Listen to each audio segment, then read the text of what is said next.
Hi, friends. This is Beth with Crimes and Closets. No, this is not a surprise episode. We are still on vacation. However, during our 2-week hiatus, Christy and I have been highlighting some cases from our first and second seasons that were really near and dear to our hearts. And Christy chose the Jody Lynn Newberry episode.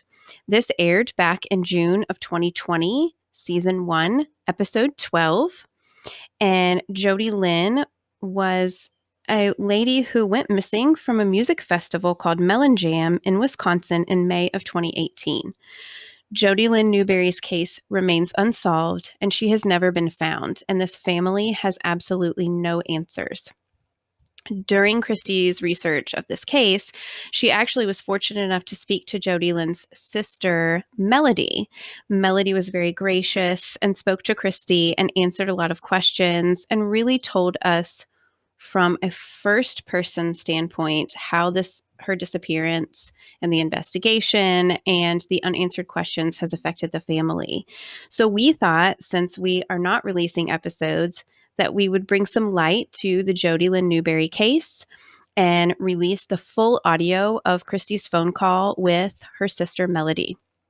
So we thank you, Melodee, so much for being honest and open with us and letting us do this for you.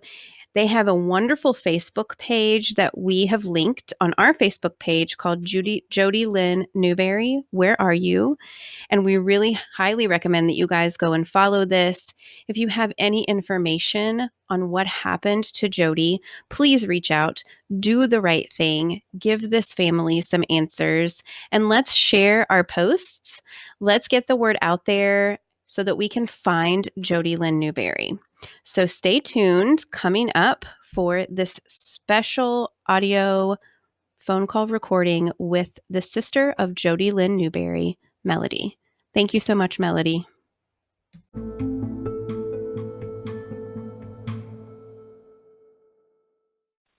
Melodee? Hello? Hello? Can you hear me? I can hear you. Yep. Can you hear me? Okay. Yes, this is Christy from the podcast. Is this Melodee? Yes, this is Melodee. Yes. Hi. How are you? Good. How are you doing? Good. Let me start by just making sure you're okay with me recording this phone call. Yes. Okay. All right. Good. I have to make sure I have that squared away before we chat. Let me start by saying I'm really so sorry to hear about your sister. And Thanks. all of, I did not know a whole lot about it. We used to live in Wisconsin, actually, in Wausau area, if you know where that is. Where was it? In the Wausau area. Oh, yeah. Like central Wisconsin, yeah. And my husband grew up in Wisconsin also, in like Chippewa Falls and Alma area too. Yep. Yeah. So my sister-in-law still lives in Eau Claire, and her nephew used to go to the Mellen Jam, and she's like, so I heard about this thing that happened there, and you should look into it for your podcast. And I was like, oh, okay. So I started researching, and there's not, it's hard to find information about this case. It is. Yeah.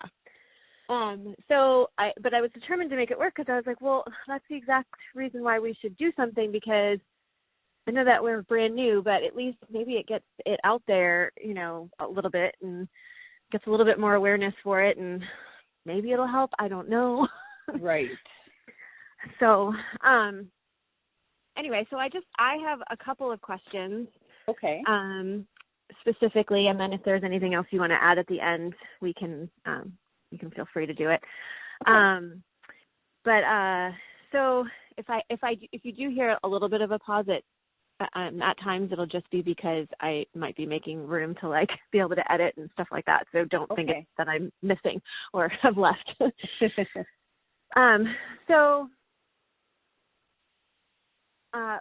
First let me ask you, how is your family doing right now with all of this?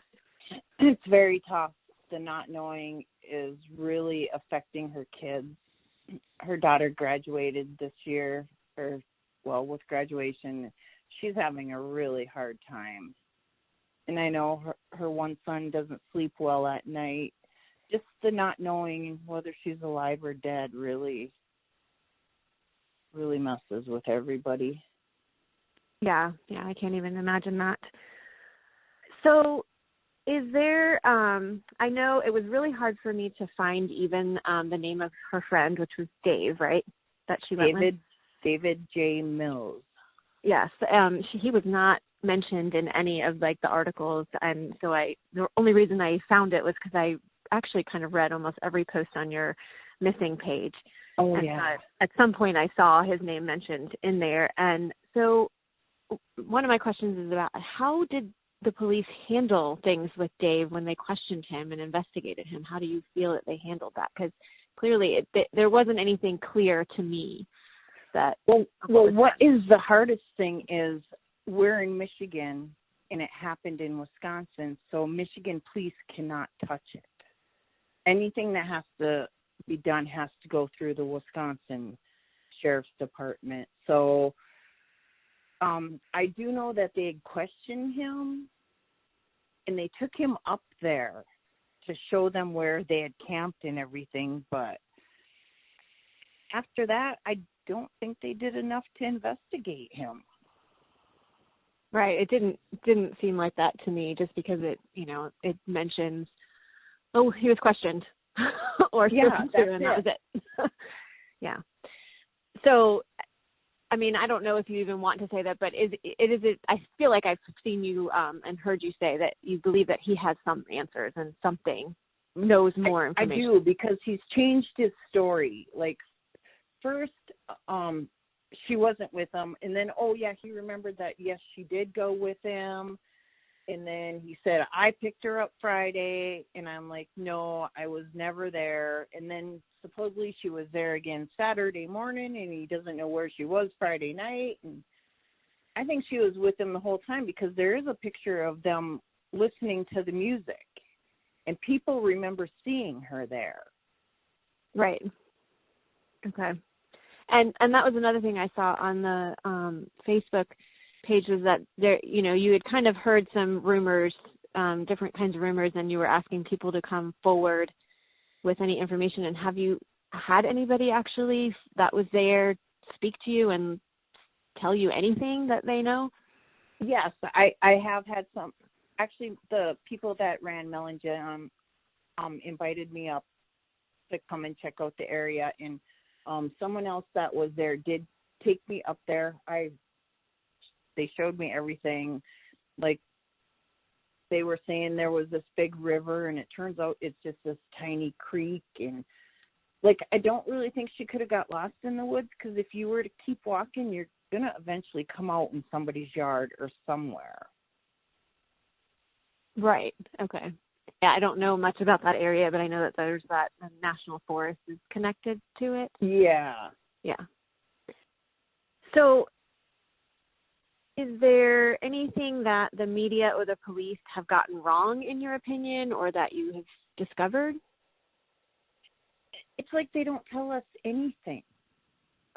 That picture, they said that they wanted to know of who the lady was out on Mellen Island or whatever. Please come forward, and everybody was saying it was my sister. And from the picture, we didn't think it was her at all. But then months later, I read that the lady came forward and was identified, but they never, ever told us that. Or like they had, supposedly she was seen in Walmart after she disappeared, but they never let us look at the picture to see if it was her or not. Okay. And I just feel that, I've called and asked them to call me back, and I don't get any calls back. Like, I haven't heard from them in months. Like, I just feel they think that maybe she up and walked away, and that she'll just show up eventually someday. Right, and she's a grown woman and can make that decision on her own. I mean, I've heard that multiple times in different cases. So, but clearly you guys know her best and know, that if she's not contacting you, that there's something wrong, and that's not her usual habit. No, not at all. She had like a brand new week-old grandbaby that she's never seen. Oh, wow. So you wouldn't think she would, I don't know, walk away. I have one lady that tells me she walked away, and that she knows where she is, but she made a promise and she can't tell us. And I'm like, how could you even do that? If you know something, you need to come forward. But then when you question her more, I just think she's looking for a little attention. So you don't think there's any validity to her story? I don't know. Mm-hmm. You know what? Why does she keep saying that she knows something? And if you did know something, I've told her, I said, if my sister wanted to leave, then just ask her to call us and say, I'm okay, I don't want to be found. That's all. We'd just have to hear her voice, but there's never, ever been a phone call, or she's never been spotted, her phone's never been found. I don't even know how she would know this lady that supposedly thinks she knows where she is. Was this somebody that was at Mellen Jam, or just somebody that was in Michigan? Just somebody, well, she lives in Wausau. Oh, lady.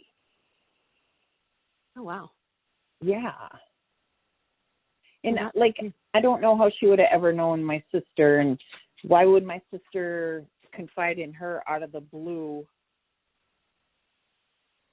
You know, just there's so many strange things about the whole situation. In 2 years, you wouldn't pick up the call and a phone and even just want to hear somebody's voice but not say anything. You know, right, and you haven't had any calls like that? No, nothing. Well, and like you said earlier, the Mellen Jam, the people who own the property have offered, you to come up there, so you think that they've been pretty cooperative with you guys and the police? They have been very cooperative. Okay, and I noticed that they haven't had one since that year. Nope. So is this the reason that they canceled it, essentially? Yep. He sent me a message saying that because of what had happened, that there'll probably never, ever be a Mellen Jam again. That they were just going to have a few family members up there that year, and I was more than welcome to come up if I would like to check things out. Okay, well, that's good that they've been cooperative. And really, the only other thing is if there's anything else that you want our listeners or anybody else that may listen to this to know, or any pleas or whatnot. If anybody out there knows anything, if she's alive or if she's dead, just please come forward, contact the Ashland Sheriff's Department, contact me through Messenger. We just need to know if she's alive or dead so we can put our minds at ease that somebody has to know something. You just don't disappear without somebody knowing something. We just want someone to come forward, and like I said, if she's out there and she doesn't want to be found, please just pick up the phone, call us, say, I don't want to be found. We need to hear your voice. Otherwise, if somebody knows if foul play was involved, please come forward and put our minds at ease. Okay. Well, I appreciate you being willing to talk to me. I appreciate you doing this for us. This is huge. Yeah, no problem. I saw you had interviewed with another podcast, but much bigger than ours. She never did. She needed 2 hours worth of stuff to do it, so she never did it. Yeah, because I went to their podcast to look and see if I could listen to it and see what was that, and then I never saw it. And I was like, oh, I guess I didn't do it, or are they still gathering? I don't know. So here's another thing for you. So down at the Electric Forest Music Fest, like a month after my sister disappeared, this young man named Kevin Graves disappeared almost like my sister with no trace. I did see articles when I was looking through about him, and there was some speculation about cults, some 12 Tribes cults, and I don't know, I didn't look into it too much, but I did see that and tag it to go back and look at. Right. I just know that he disappeared not long after her, and it was almost like the same like they went there to have fun and then they're just gone. Wow, just so crazy. It is. Like without a trace, nothing. Exactly, with nothing. Well, I hope that your family can get some closure at some point, and that maybe hopefully this will spark something or pique someone's interest to look into it and maybe question some more. I hope so. And I'll be looking forward to your podcast. Yes, we this one will probably be on June 15th is the plan. Okay, sounds good. Okay, great. Thank you so much for talking to me, Melodee. Thank you for calling. Okay, have a good day. You too. Bye now. Bye.